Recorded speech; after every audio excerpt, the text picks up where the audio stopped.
Hello students, myself engineer Harman Sikh हूँ और ये आपका मैकेनिकल इंजीनियरिंग का आरएसी का सब्जेक्ट है।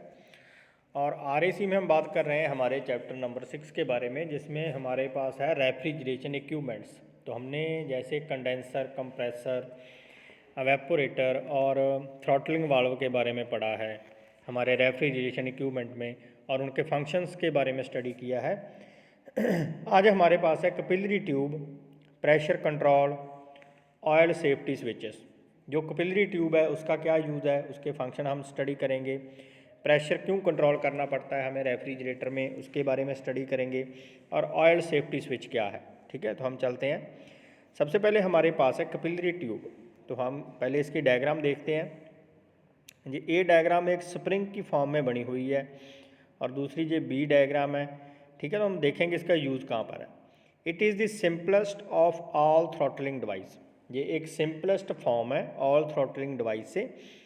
It consist of only a fixed length of small diameter tubing located between the condenser outlet and the evaporator inlet as shown in figure. तो ये लगी कहाँ पर होती है, कंडेंसर के आउटलेट पे और एवेपोरेटर के इनलेट के दोनों के बीच में हमारी एक ट्यूब फिक्स होती है, जिसे हम बोलेंगे कैपिलरी ट्यूब। कैपिलरी ट्यूब का मेन काम होता है लिक्विड को कैरी करना। लिक्विड हमारे पास क्या है, हमारा रेफ्रिजरेंट हमारे लिए एक लिक्विड है। The utility of the capillary tube as an expansion device is mainly in small capacity hermetic sealed refrigeration unit such as domestic refrigerators, water coolers, room air conditioner and freezers।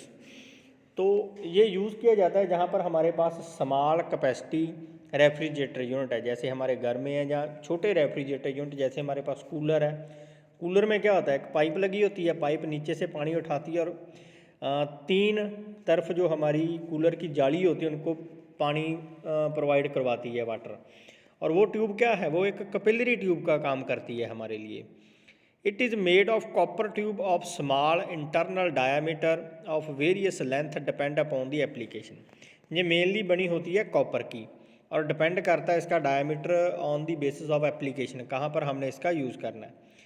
The internal bore is normally from 0.5 mm to 2.25 mm and length varies from 0.5 meter to 5 meter. तो ये इसकी dimension हमारे पास दी गई है। जैसे capillary tube को हम किसी वाटर के जार में डुबोकर रखें, उसके बीच में स्टैंडिंग पोजीशन में खड़ा कर दें वर्टिकली, तो जो वाटर है ऑटोमेटिकली ऊपर को चढ़ना स्टार्ट हो जाएगा। वो एक्शन क्या है, कैपिलरी एक्शन। ठीक है, तो वहाँ से हमारे पास आ गई capillary tube. Because of high frictional resistance, frictional resistance is directly proportional to the length and inversely proportional to diameter.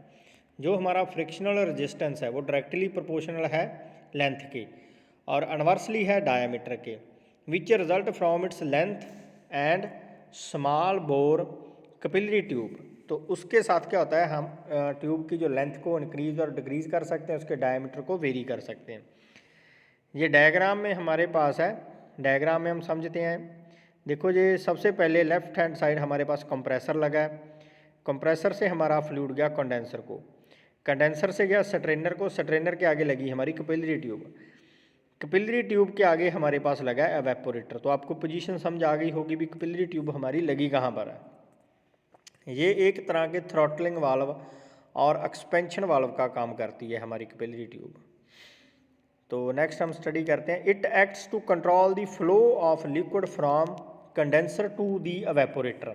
इसका मेन काम है लिक्विड के फ्लो को कंट्रोल करना, कहाँ से, कंडेंसर से लेकर एवेपोरेटर तक, क्योंकि ये कंडेंसर और एवेपोरेटर के बीच में लगी है। तो हम बोल सकते हैं इसका मेन काम है लिक्विड के फ्लो को कंट्रोल करना। In the addition it maintain the required operating pressure difference between these two, और दोनों के बीच में एक रिक्वायर्ड प्रेशर डिफरेंस भी मेंटेन करके रखती है।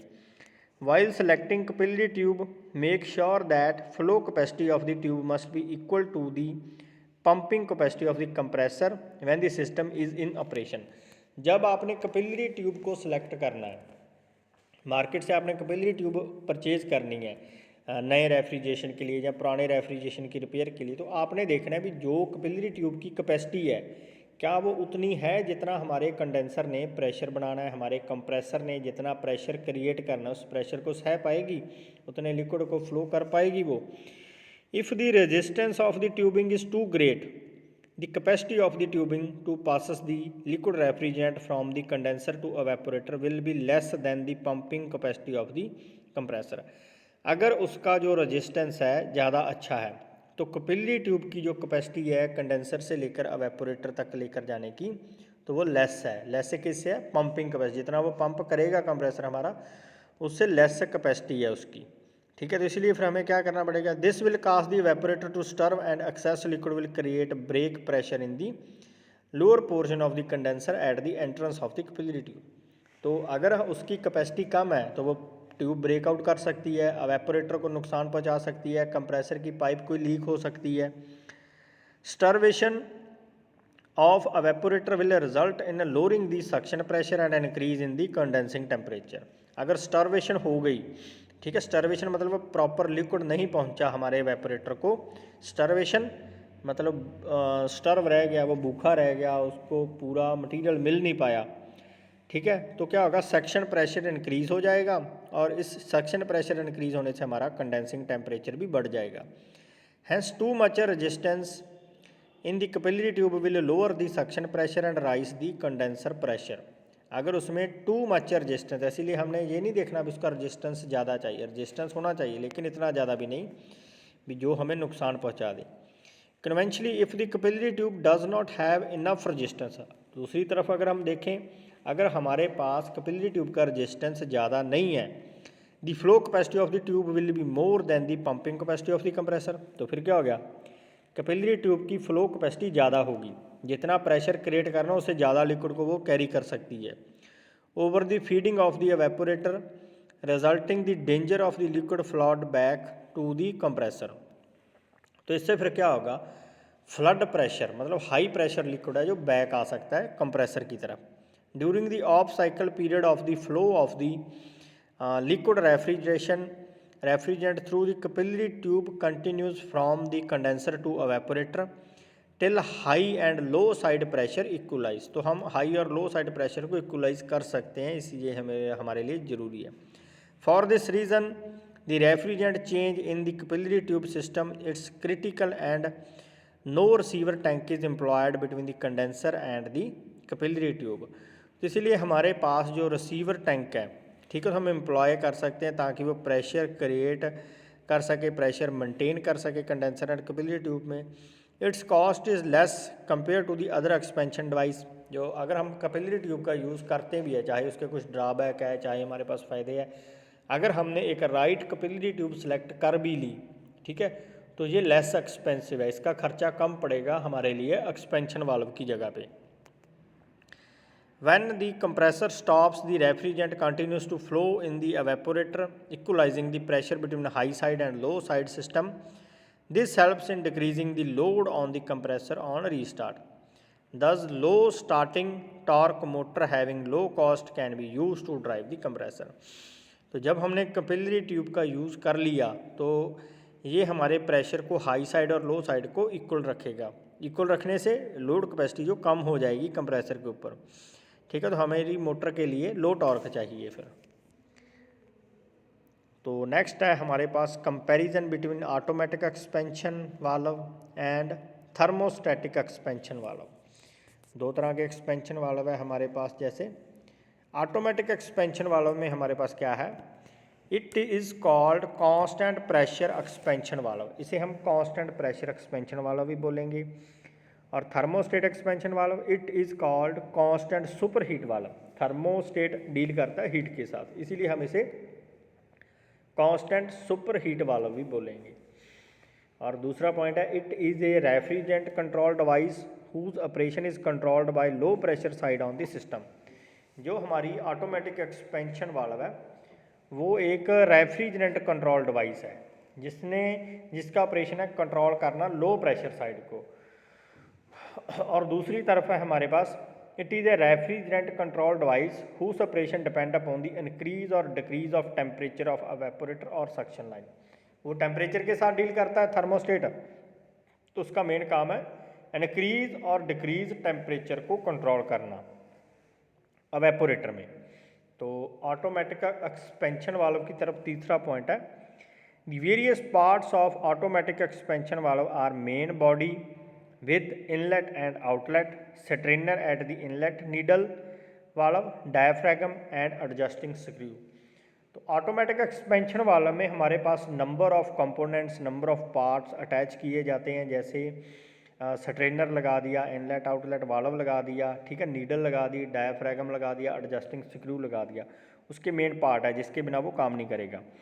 और थर्मोस्टेट में हमारे पास क्या है, the various parts of thermostatic expansion valve are main body with inlet and outlet, strainer at inlet, needle valve, diaphragm, thermal bulb, capillary tube filled with volatile substance normally and same refrigerant। इसमें भी हमारे पास कुछ component same है, difference क्या है, thermal bulb अलग लगा है, कैपिलरी ट्यूब अलग लगी है, वॉलेटाइल सब्सटेंस उसमें भरा गया है, ठीक है। तो उसी रेफ्रिजरेंट इफेक्ट के लिए हमें एक दो पार्ट और अटैच करने पड़ेंगे। फोर्थ पॉइंट है, the decrease in the pressure in the low side opens the valve allowing more liquid refrigerant to evaporator, while increase of the pressure in the low side allow the less refrigerant to the evaporator। अगर pressure decrease हो गया लो side की तरफ तो ये open कर देगा valve को ताकि मोर लिक्विड एवेपोरेटर में चला जाए, और इंक्रीज हो गया प्रेशर तो लो साइड में प्रेशर करके क्रिएट कर देगा ताकि रेफ्रिजरेंट की कैपेसिटी कम आए।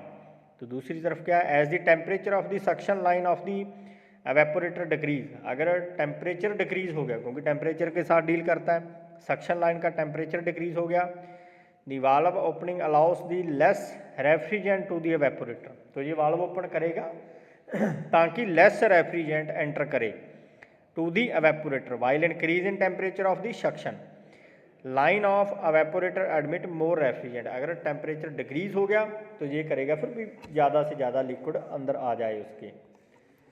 तो नेक्स्ट फिफ्थ पॉइंट है हमारे पास, it can be used with any domestic refrigerating machine charged with suitable refrigerant. तो ये यूज़ होगा डोमेस्टिक रेफ्रिजरेटर मशीन के लिए, ठीक है। particular type of thermostat expansion valve is used with particular type of refrigerating machine. तो ये एक ख़ास मशीन के लिए जो पार्टिकुलर यूज़, जहाँ पर हमारे पास टेम्परेचर वेरिएशन है तो वहाँ पर हम थर्मोस्टेटिक एक्सपेंशन वाल्व का यूज़ करेंगे। तो 6 पॉइंट है, the valve opening is controlled by the low side pressure. Valve opening को हम कंट्रोल करेंगे लो साइड प्रेशर से। और दूसरी तरफ है, the valve opening is controlled by the heat load. तो वाल्व ओपनिंग किसके साथ डील करेगी, हीट के साथ। तो 7th पॉइंट है हमारा, it is used with domestic refrigeration machine open type. Domestic refrigerating machine के साथ ओपन टाइप में यूज़ होता है ये। और थर्मोस्टेट कहाँ पर यूज़ होता है, it is used with commercial refrigeration और air conditioning plant with low temperature application. जहाँ पर हमारे टेम्परेचर एप्लीकेशन लो टेम्परेचर पे हमने काम करना है तो वहाँ पर इसका यूज़ है। तो 8th पॉइंट है, it is simple in construction and cost is low. Construction भी सिंपल है, कॉस्ट भी लो है। तो दूसरी तरफ है, it is somewhat complicated in construction and cost is high. उसकी कॉस्ट हाई है, कंस्ट्रक्शन भी थोड़ी कॉम्प्लिकेटेड है उसकी। तो नेक्स्ट है हमारे पास applications of various expansion valves. सबसे पहले हमारे पास है hand expansion valve. The type of expansion valve is suitable for use only on a large system where an operator remain on duty and load on the system is constant. Hand expansion valve कहाँ पर use होता है, जहाँ पर एक operator special लगा है हमारी इंडस्ट्री में, क्योंकि हैंड के साथ ऑपरेट करेगा एक आदमी चाहिए इसके लिए। जैसे जैसे लोड वेरी करेगा वो एक्सपेंशन वाल्व से सप्लाई उतनी कम और ज़्यादा करता जाएगा। नेक्स्ट है automatic expansion valve. It is suitable for constant load application to maintain the required pressure difference between condenser and evaporator. यहाँ पर हमारा कांस्टेंट लोड वेरी करेगा, लोड इंक्रीज नहीं करेगा ना डिक्रीज करेगा, कॉन्स्टेंटली स्मूथली मूव करेगा। वहाँ पर हम यूज़ कर सकते हैं हमारा ऑटोमेटिक एक्सपेंशन वाल्व। तो यूज़ तो आपको पता ही है, कंडेंसर और एवेपोरेटर के बीच में होता है ये। नेक्स्ट है थर्मोस्टैटिक एक्सपेंशन वाल्व। अभी हमने इसके डिफरेंस पढ़े तो हमें इसका पता चल गया होगा। It is the most commonly used from the throttling device which take variable heat loads. जहाँ पर हमारा हीट लोड वेरी करता है तो वहाँ पर हम यूज़ करेंगे थर्मोस्टैटिक एक्सपेंशन वाल्व। तो नेक्स्ट फोर्थ है हमारे पास low side float valve. The low side float valve is used where it is required to maintain a constant liquid level in the evaporator under all loading conditions irrespective to the evaporative pressure and temperature। Low side float वाला भी use होता है, यहाँ पर हमने liquid के flow को constant रखना है जो हमारे एवेपोरेटर में जाएगा, ठीक है। तो at the same condition of temperature and pressure. High side float valve, the high side float valve function according to load, ये लोड के अकॉर्डिंग काम करता है। Therefore it is normally used in dry expansion evaporator. जहाँ पर हमारा evaporator में expansion dry रहनी चाहिए तो वहाँ पर हम इसका यूज़ करेंगे। नेक्स्ट है हमारे पास capillary tube. The application of capillary tube as the expansion device is mainly in the small capacity hermetic sealed refrigeration unit such as domestic refrigerator, water cooler, room air conditioning and freezer. तो इसका use है जो हमारे small refrigerator system है, हमें cost कम चाहिए तो वहाँ पर हम कैपिलरी ट्यूब का यूज़ करेंगे। तो नेक्स्ट है हमारे पास प्रेशर कंट्रोल डिवाइस। अभी रेफ्रिजरेटर में प्रेशर फ्लो में क्या होगा, प्रेशर हाई और लो रहेगा तो उसको कंट्रोल भी करना है। उस प्रेशर को कंट्रोल करने के लिए हमने प्रेशर कंट्रोल डिवाइस का यूज़ किया है। तो हम इसके बारे में स्टडी करते हैं।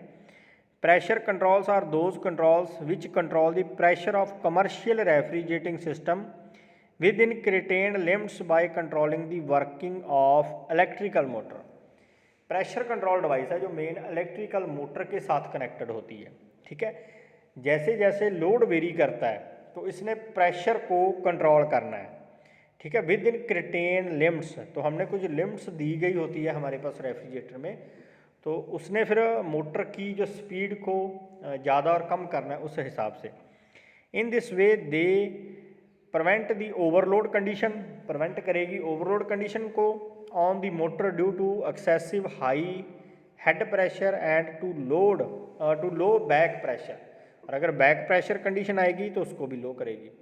Therefore there are two types of pressure control device. First है लो प्रेशर कंट्रोल और low pressure cut out. Second है हाई प्रेशर कंट्रोल और हाई प्रेशर कट आउट। तो सबसे पहले हमारे पास है लो प्रेशर कट आउट और लो प्रेशर कंट्रोल, ठीक है। लो प्रेशर कंट्रोल से आप समझ ही गए होंगे, अगर low pressure back pressure low cut off होता है तो उसको इसने कंट्रोल करना है। अगर प्रेशर ज़रूरत से ज़्यादा कम होता है तो इसने प्रेशर को इंक्रीज़ करना है। The low pressure control is use to control the low pressure side of the refrigerating system. It operates on the pressure difference in the low side. The low pressure control is a switch which control the low pressure within certain limits by controlling the working of the compressor motor. Thus, it prevents the overload condition on the motor due to low back pressure। तो इसका main काम है low pressure को control करना। अगर pressure difference लो side को जा रहा है तो इसने क्या करना है, उसको स्विच को ऑन कर देना है ताकि प्रेशर उतनी वर्किंग कंडीशन में, वर्किंग लिमिट में आ जाए। तो इसने कंप्रेसर मोटर की स्पीड को इंक्रीज़ कर देना है। The constructional features of the low pressure control device है shown in figure. The main part, पहले हम डायग्राम देख लेते हैं इसकी। तो ये इसकी डायग्राम है स्विच की। सबसे ऊपर है टू लो साइड, जहाँ से हमें पता चलेगा बेलोज लगी है, लीवर आर्म लगी है, मेन बॉडी है ये इसकी, एक नॉब लगी है, डिफरेंशियल स्क्रू है और कॉन्टैक्ट पॉइंट है, ठीक है, जो पॉइंट कांटेक्ट करेगा। तो the main parts of the low pressure cut out और control switch are main body, bellow, contact point, knob for adjusting and cut in and cut out seal.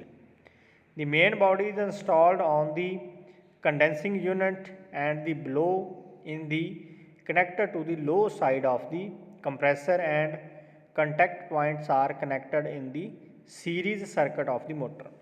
जो हमारी लो pressure control device है वो लगी कहाँ पर है, वो लगी है कंडेंसर के पास, ठीक है, और उसका जो सर्किट अटैच किया गया है वो किया गया है कंप्रेसर के साथ। ठीक है, तो सीरीज ऑफ सर्किट लगाए गए हैं उसमें। During normal operation when the back pressure main constant, जब हमारा बैक प्रेशर कांस्टेंट है at the set on the low pressure control the compressor motor run continuously, तो कंप्रेसर मोटर कंटिन्यूसली एक same speed पे रन करती रहेगी। But once the pressure goes below the cut out setting the bellow contact and operates the switch to open the electric motor circuit, thus stopping the motor। तो अगर उसमें कुछ pressure difference आया तो जो कनेक्टिंग पार्ट्स है वो connect होना स्टार्ट हो जाएंगे, बेलो में हलचल आएगी तो वो मोटर को स्टॉप कर देंगे।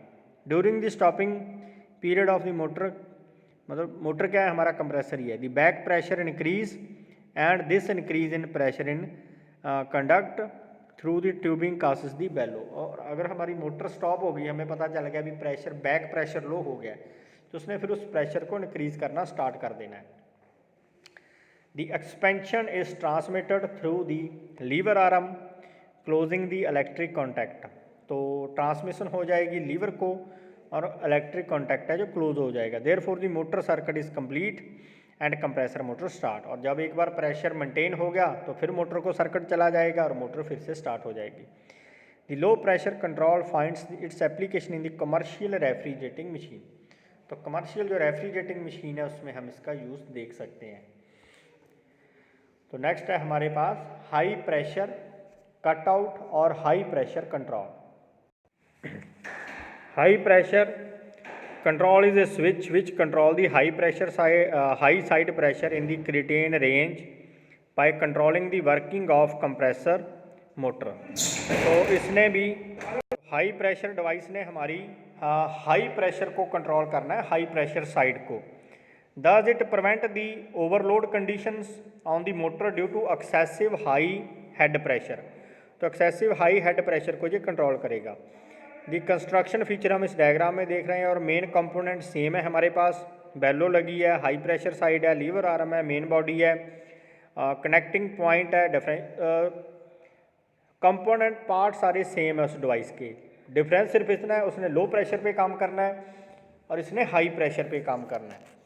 The main body is installed on the condensing unit, the bellow is connected to the high side of the compressor and contact points are connected in the series circuit of motor, तो series उसी तरह motor के साथ circuit attach किया गया है। the working of high pressure control switch depend upon the pressure difference in the high pressure side of the system, when the high pressure goes above the switch setting it causes the bellow to expand, bellow expand हो जाएगा जो गुब्बारा लगा हुआ है, and disconnect the electric circuit thus stopping the motor, तो motor ने काम करना बंद कर देना है। During the stopping period of the motor compressor the pressure decrease to the normal positions causing the bellow to contract. अगर जब प्रेशर नॉर्मल हो गया, ठीक है, तो बेलो ने फिर से अपनी जो उसमें हवा भरी गई है या जो भी मटीरियल है उसको निकाल के अपनी नॉर्मल पोजीशन में आ जाना है। जब बेलो नॉर्मल पोजीशन पे आ गया तो सर्किट फिर से अटैच होगा और मोटर फिर से स्टार्ट होगी। The contraction is transmission through the lever arm closing the electric circuit, thus the completing the motor circuit and start the compressor motor। The high pressure control finds its application in the commercial refrigerating machine, तो refrigerating machine में हम इसका commercial refrigerating machine में इसका use देख सकते हैं। तो नेक्स्ट है हमारे पास oil safety switch. Oil safety switch क्या है, जिसने ऑयल को मूव नहीं करने देना। In large compressor forced lubrication system is employed and for this purpose oil pump is provided। large lubrication system में या large refrigeration system में हमें पंप चाहिए lubricate करने के लिए, तो पंप्स को ऑयल को सेपरेटली प्रोवाइड करने के लिए हमारे पास है oil safety switch. In case the pump falls due to some reason the moving parts will not be lubricated and get damaged. अगर प्रॉपर लुब्रिकेट नहीं पहुंचा मूविंग पार्ट को तो वो डैमेज हो सकते हैं क्योंकि फ्रिक्शन आ जाएगी। Therefore some provision should be made to stop the compressor when the lubrication pressure fall below a predetermined minimum level. अगर लुब्रिकेशन का लेवल प्री डिटरमाइंड लेवल से बिलो हो गया तो एक स्विच लगी है जिसे हम ऑयल सेफ्टी स्विच बोलते हैं, उसने कंप्रेसर की वर्किंग को स्टॉप कर देना है, तो सारा हमारा सिस्टम है वो स्टॉप हो जाएगा और डैमेज नहीं होगा कोई भी। This is achieved by using oil pressure, failure control in the control circuit of refrigeration equipment. A time delay relays is used with the control which allow the compressor to run 90 to 120 second even if the oil pressure remain below the safety level. तो उसका जो time period भी बहुत कम दिया गया है हमें। This enables the compressor to start even with zero oil pressure. तो ये जीरो ऑयल प्रेशर पे भी काम करती है। तो next safety device use in modern refrigeration system. तो कहाँ कहाँ पर और कैसे यूज़ होती है? In mechanical refrigeration system parts are connected with each other with the help of pipes. Pipes के थ्रू पार्ट जुड़े होते हैं। After making the system leak proof, gas is charged in it and this gas is circulate in the whole system by the unit called compressor and cooling is produced in the evaporator। तो एक gas को flow करवाया जाता है। अगर gas की leakage आती है तो हमें पता चल जाता है भी कोई लीकेज है इसमें, तो उससे ये हमारा पहले जो प्रोसेस है वो चेक हो जाता है। ठीक है। The electric motor device the compressor and develops the high pressure in the system. High pressure किसने क्रिएट करना है? कंप्रेसर ने। In case any fault or blockage the pressure of the gas rise above the dangerous limit in the system and to safeguard electric motor and other related components are to be protect the life and property certain safety device are use. और उस accident से बचने के लिए हमने number of safety device का use करना है। जैसे हमारे पास है fusible plug. It is a plug normally fitted on the compressor head. Compressor head के पर लगा है। A low melting point melts like lead is filled in it whenever temperature rise above the dangerous limit. The lead melts and allows the refrigerant to escape avoiding the danger of the accident। और अगर हमारे पास उसका जो temperature ज़्यादा हो गया melting limit से, तो उसने कंप्रेसर को नुकसान पहुंचाना है, तो इसलिए फ्यूजेबल प्लग एक्टिव हो जाएगा और हमारे रेफ्रिजरेंट को बाहर को मूव करवा देगा। प्रेशर लीफ वाल्व, प्रेशर को रिलीफ करना, अगर हाई प्रेशर क्रिएट हो गया तो to protect the pressure component like compressor head, condenser and receiver the safety device like pressure relief valve is used. It is a safety valve design to open the abnormal pressure and allowing the refrigerant to escape to the atmosphere in the dangerous condition। ठीक है, pressure को escape कर देगा atmosphere में। Water failure switch with the water cooled condensing unit। A water failure switch is used in the series circuit of the compressor motor whenever there is a restriction in the flow of the water of the condenser। The compressor motor electric circuit breaks and stop the working, thus acting safety device act हो जाएगी। अगर water के level में increase और decrease होती है, जहाँ leakage होती है, तो वाटर सेफ्टी स्विच हमारी एक्टिव हो जाएगी। Overload protector, it is the protecting device for the motor. Its function is to shut off the power supply to the motor of compressor when the temperature of the winding exceed the safe limit. अगर overload हो गया तो overload switch हमारी use की जाएगी motor को stop करने के लिए, कंप्रेसर को स्टॉप करने के लिए। तो आपका जो चैप्टर समाप्त होता है इक्विपमेंट वाला। तो thanks to all of you, thank you.